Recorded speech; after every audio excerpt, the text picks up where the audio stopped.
성도님들 안녕하십니까?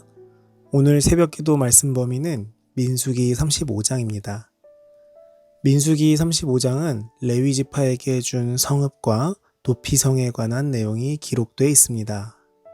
하나님께서는 다른 지파처럼 땅을 분배받지 못하고 하나님의 일에만 전념해야 하는 레위인들의 거주와 생계에 대한 특별 규례를 지정하셨습니다.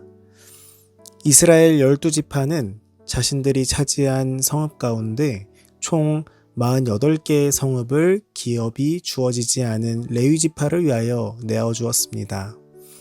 또한 성읍들로부터 사방 2000규빗, 약 1km를 레위지파가 소유한 가축을 위해서 목초지로 내어주었습니다. 레위인에게 주어진 48개의 성읍 중에서 6개의 성읍은 특별히 도피성으로 지정되었습니다. 요단 동편의 3개, 요단 서편 가나안 땅의 3개였습니다. 오늘 말씀을 통해 죄인이 도피성으로 갈 때 얻을 수 있는 보호와 속죄의 방법을 살펴보면서 우리의 도피성 되시는 그리스도의 구속 사업을 바라보는 우리 모두가 되기를 간절히 바랍니다. 2절에 레위인들에게 거할 성읍을 주게 하고, 각 지파는 그들이 소유하게 된 성읍 중 총 48개 성읍을 레위인들에게 내놓아야 했습니다. 이것은 지파당 4개의 성읍을 제공해야 된다는 것인데요.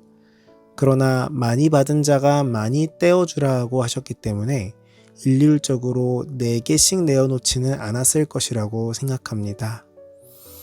아론의 후손인 제사장들이 48개 성읍 중에서 13성읍을 받았는데 그 13개의 성읍은 유다, 시므온, 베냐민 지파들이 제공한 성읍들이었습니다. 이 13성읍들은 예루살렘에서 가까운 곳에 위치해 있었는데요.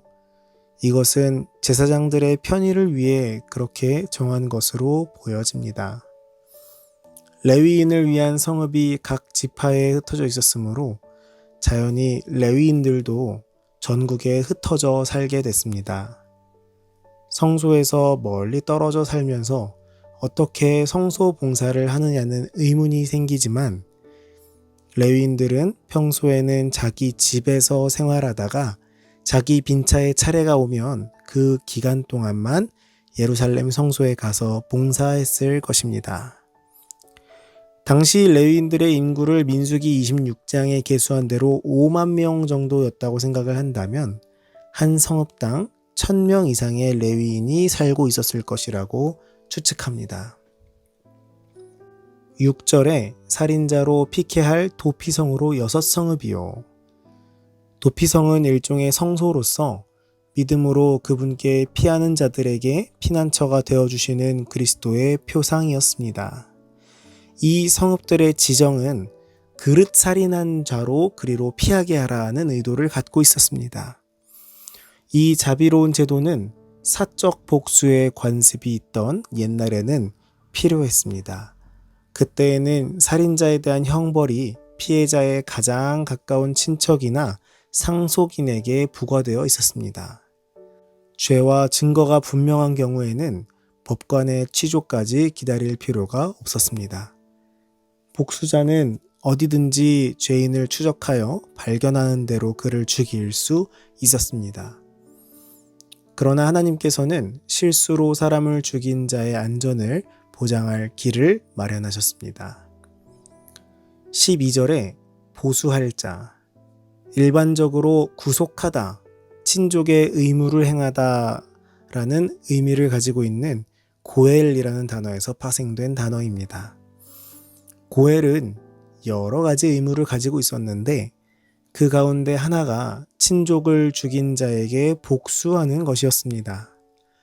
뿐만 아니라 친족은 형사치수의 의무, 불행한 환경 때문에 어쩔 수 없이 노예로 팔린 친족을 다시 사와야 하는 의무, 가문의 재산이 양도되는 것을 막아야 하는 의무 등이 있었습니다. 그리고 이미 다른 사람의 관할로 넘어가 버린 가문의 재산을 되사야 하는 경우가 있었는데 이런 고엘 제도에 대해서 생각할 때 우리는 룻과 나오미, 그리고 보아스의 이야기를 떠올릴 수 있습니다. 14절에 새 성읍은 요단 이편에서 주고 새 성읍은 가나안 땅에서 주어 도피성이 되게 하라.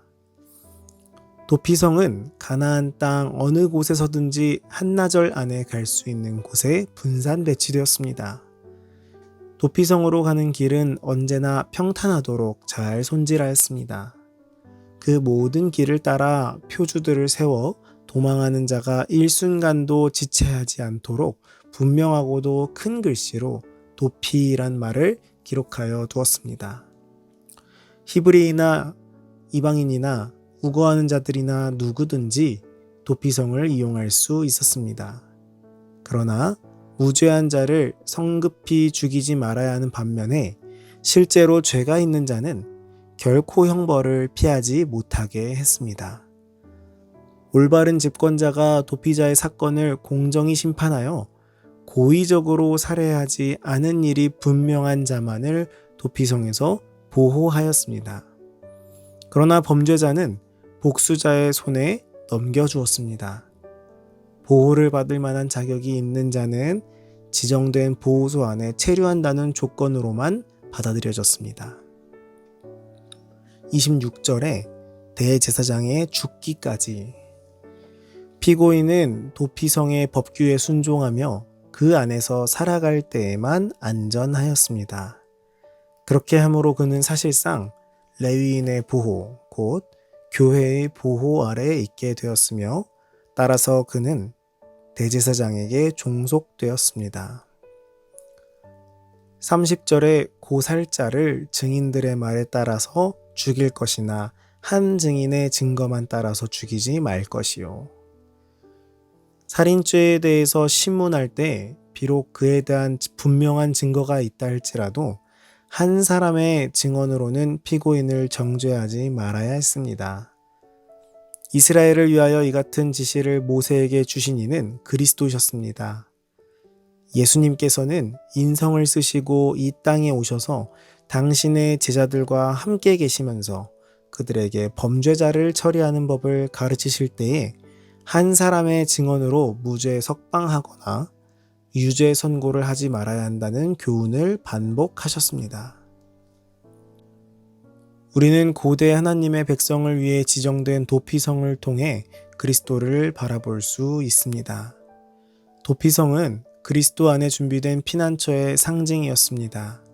이러한 이 땅의 도피성을 마련하셨던 동일한 자비로우신 구주께서는 그의 보혈을 흘리심으로 하나님의 율법을 범한 자들을 위하여 저희가 둘째 사망에서 피하여 안전함을 얻을 수 있는 확실한 피난처를 준비하셨습니다.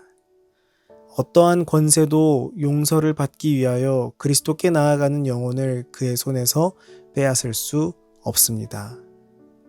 도피성으로 도망하는 자는 조금도 지체할 수 없었습니다. 가족과 직업을 모두 버려야 했습니다. 사랑하는 사람들에게 작별을 고할 시간도 없었습니다.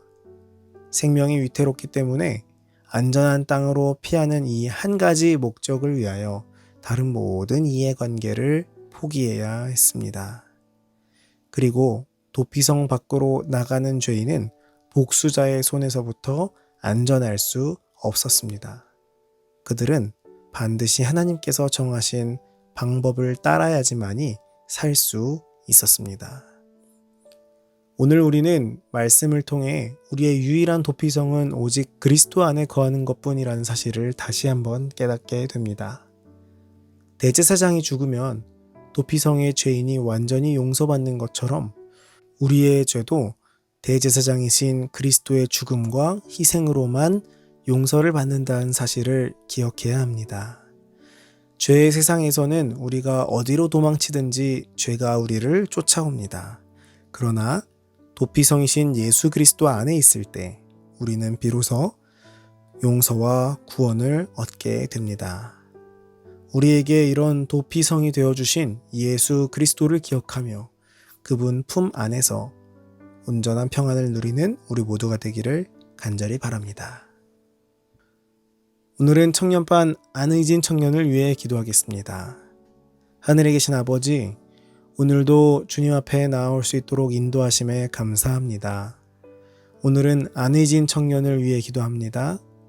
바쁜 가운데서도 잊지 않고 하나님의 교회를 위해 봉사하는 주의 귀한 딸에게 축복 더하여 주시옵고, 특별히 자기 개발에 힘쓰고 있는 지금 이 시간을 보람차게 보낼 수 있도록 좋은 결과로 인도하여 주시옵소서. 건강 허락하여 주시옵고, 여러 가지로 봉사하는 그 손길 위에 능력 더하여 주시옵소서. 오늘 말씀을 통해 살펴본 것처럼 우리의 도피성은 오직 그리스도이심을 기억하고 그 밖에서는 살 수 없는 죄인임을 우리가 잊지 않을 수 있도록 함께하여 주시옵소서. 예수님의 이름으로 간절히 기도합니다. 아멘.